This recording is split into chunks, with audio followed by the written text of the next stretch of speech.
Do you ever consider yourself to be an overthinker? Do you have one of those brains that could take a small situation and ponder it so much and think of it from so many directions that it can suddenly become a big deal? If so, we have a lot in common because I am the same way. And I'm excited to share with you during this video a quick and easy tool that I used to finally get control over my brain, over all those thoughts that will spin out and that can turn a small situation into a huge ordeal before I even know it.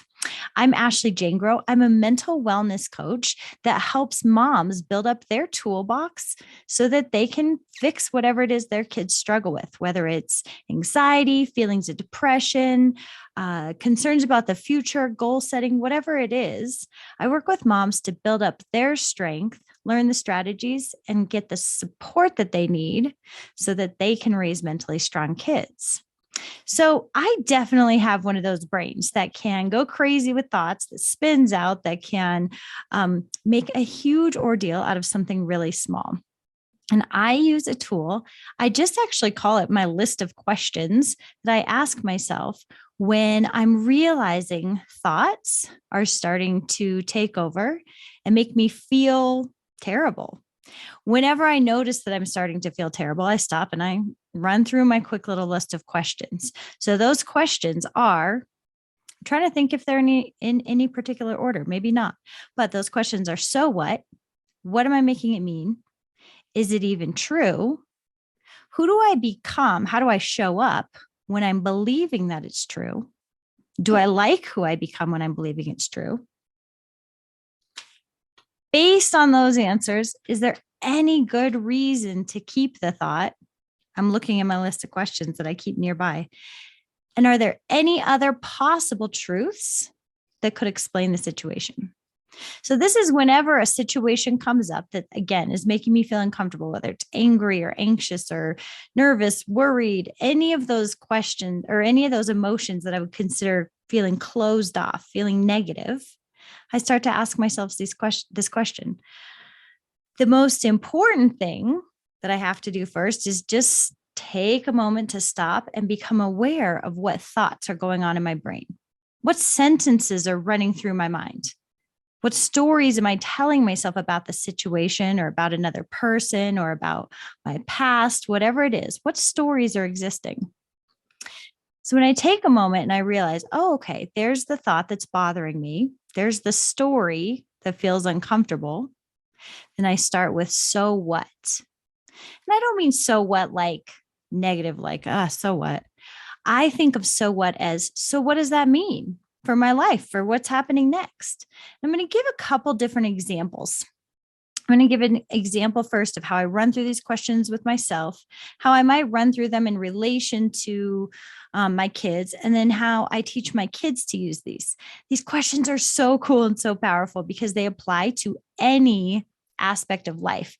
I've used these same questions to help me stop overeating so that I lost weight, to stop over drinking, to improve my relationships, to check in with myself before I spend money so that I'm able to stay on the budget that I want to. When I'm procrastinating, when I'm avoiding something else by procrastinating, I run through these questions. So the first thing I'd ask is, so what?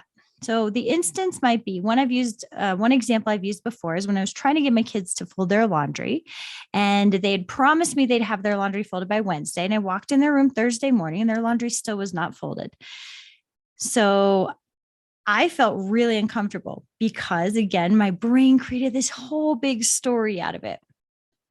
Because I'm an overthinker, I walked away feeling really frustrated, angry, really uncomfortable. And I realized, well, I'll get to that in a second, but I asked myself, so what? Their laundry's not folded. So what? What does that mean? Does that mean it'll never be folded? Does this mean they won't become successful adults? Does this mean they'll never be able to take care of their things? So what? And then I moved on to, what am I making it actually mean? And that's where I really got engaged with my brain, because I realized maybe the so what question didn't resonate with me in that moment. But when I asked myself, what am I making it mean? I realized, oh, I'm making it mean that they don't respect me. In fact, that they don't even care about me because they're not doing what I asked them to do. And when I realized that, I could move on to the next question and say, is that even true? And I realized really quickly, usually by the time I get to, is that even true? That it's not at all, that my kids do love me, that they do respect me. So that's as far as I needed to even get in that line of questioning for my perspective to switch. But sometimes I realized, no, it does still feel true. It does feel like they're not being respectful.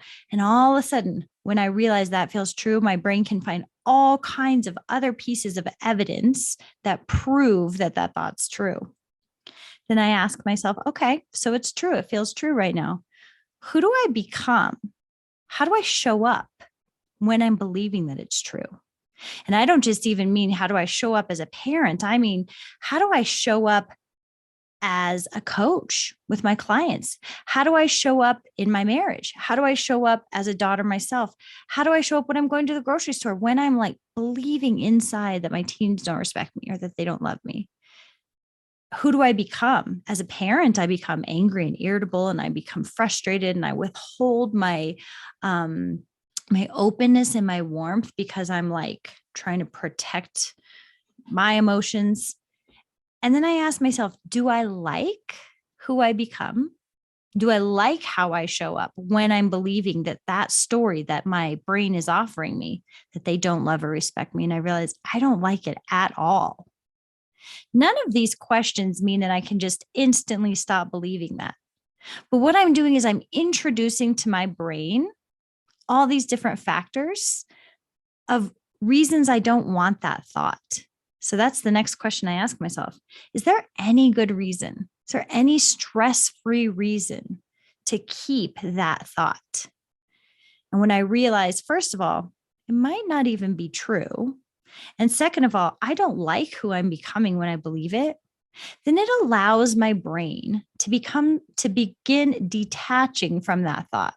And I always use this example that it's sort of like when a child believes in Santa and they see all this magic of Christmas, and it's all because Santa exists. The minute they realize that that's not accurate, that Santa is not real, then they have a hard time going back into that same situation and believing the same things. And it's the same way with our brains. The minute we introduce to our brains that something may not be true and that we don't like who we become when we're believing that it is true, our brains have an easier time detaching from that thought.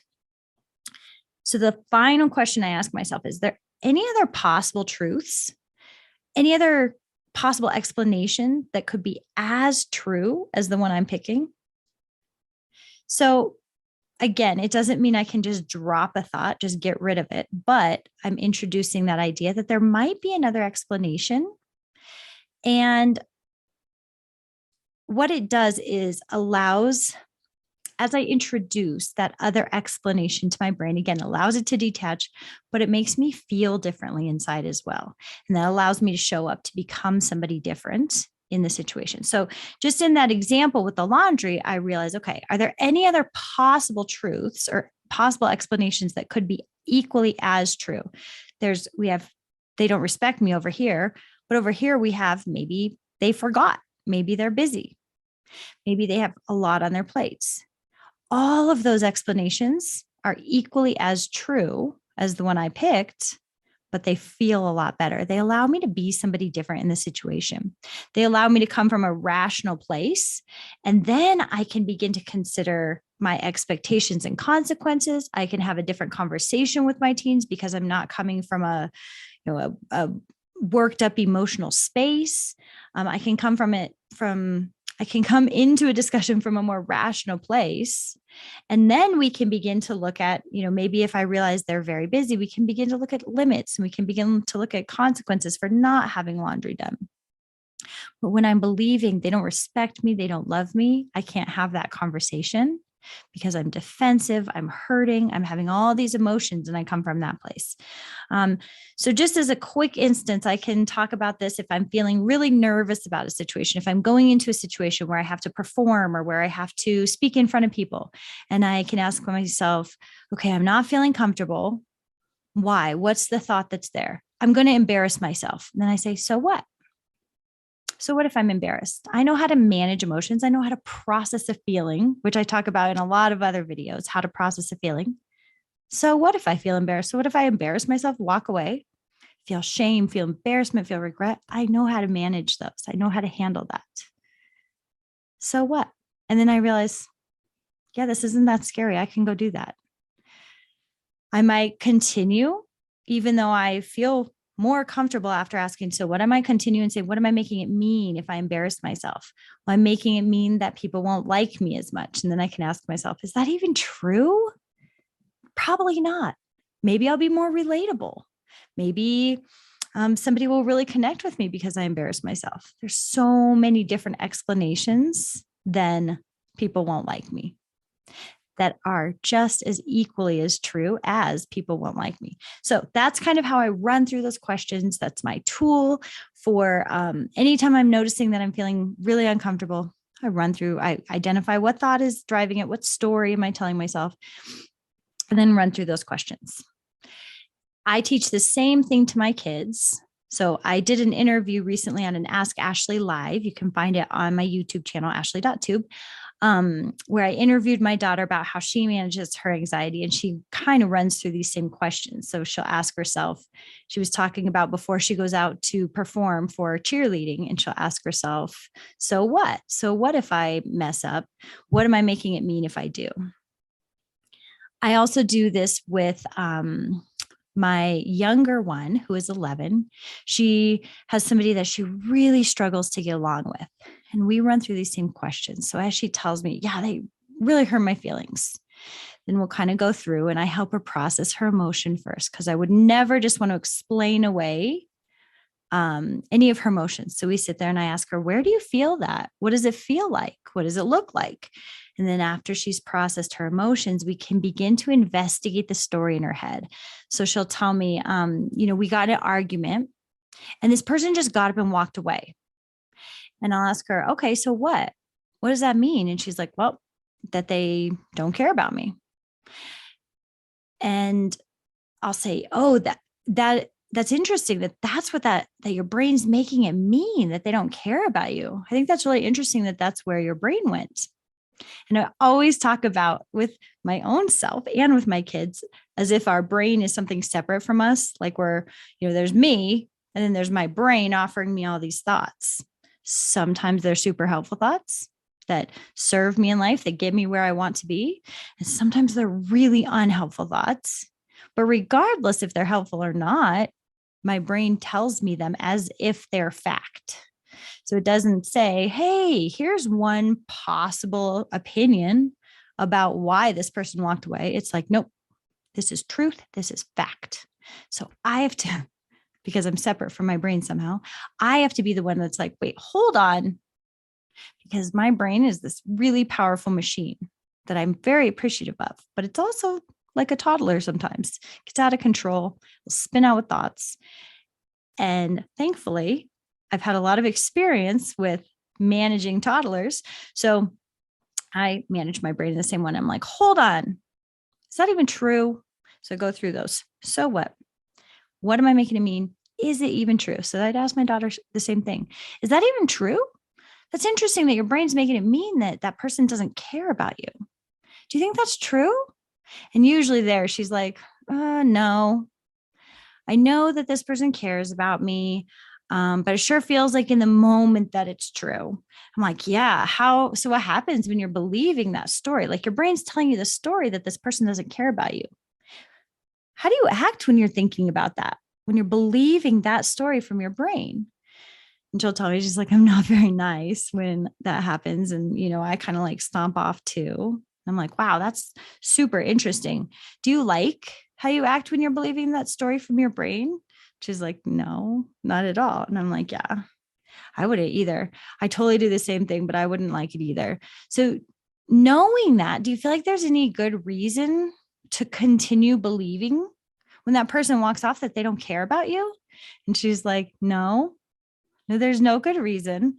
So I'm like, is there any other possible explanation that person could be walking away from you at that moment other than they don't care about you. And she'll be like, well, maybe they were mad and they just needed like a minute to cool down. I'm like, yeah, I think that's really possible. So when you think about those two possibilities, either one could be true, right? She's like, yeah. And I'll say, so does one of them feel better to you than the other? And she's like, well, yeah. Instead of thinking like they don't care about me, I'd much rather think that they're just mad and need a minute to cool off. I'm like, okay, well, how might you show up differently if you were believing they just need a minute to cool off? And she'll be like, I'd be nicer. Like, I think, yeah, they need a minute. That was good. That was a smart decision of them to go cool off instead of doing something they don't want to. I'm like, yeah, that's a huge difference. So just going through these list of questions with my little one allows her perspective to shift as she can see things differently. And this is such a powerful thing for our kids to learn. I do the same thing with my teenagers. Might not have such enthusiastic answers. They're like, yes, mom, I know. And I'm like, I know you know, but feel it for a second. Like, let's just take a second to feel that. So what? So what if that happens? So what if that person's doing that? And I'm like, what are you making it mean? Well, I'm making it mean that, they're not really a good friend. And I'm like, that's interesting that that's what your brain offered you. It makes sense that your brain would offer you that because it wants to protect you, wants to keep you alive. And it knows because, all of the thousands of years that our brains developed that we need to be in community with people to keep us alive. So it makes sense that it would go there. But when you are believing that story, do you even like that story? Do you enjoy who you become when you're believing it or how you feel? And they're like, no, it's gross. I feel gross about it. So then we can have a discussion that way where I run them through. So what? Is it even true? Let me back up. So what? What am I making it mean? Is it even true? Who do I become or how do I show up when I'm believing it's true? Based on those answers, is there any stress-free reason to even hang on to that thought? And if not, are there any other possible explanations that could be as true as the one your brain picked? So that's how I use it on myself. I do the same thing when I'm tempted to overspend something that I don't actually want to spend my money on. I'll say, what is the thought driving this that'll make me happier if I have it? Is that even true? What am I making that mean? So I run through these all the time. I keep them on a sticky note nearby so I can just run through them. And one of them will resonate. One of them will be just enough to shift my perspective so that I can move back into the situation from a different place. So I can become somebody that will get me the results I want in life. Okay, so this is the kind of stuff we talk about all the time in the Mom Squad, where we focus on building the strength, learning the strategies, and getting the support that we all need to raise mentally strong kids. I'd love if you come join me there. You can do so by going to momsquad.ashley.tube and put your name and email address in, and I will invite you into this free online community where we do all this stuff, where we talk about this stuff. And I really hope to see you there and to hear how you are using these questions in your life.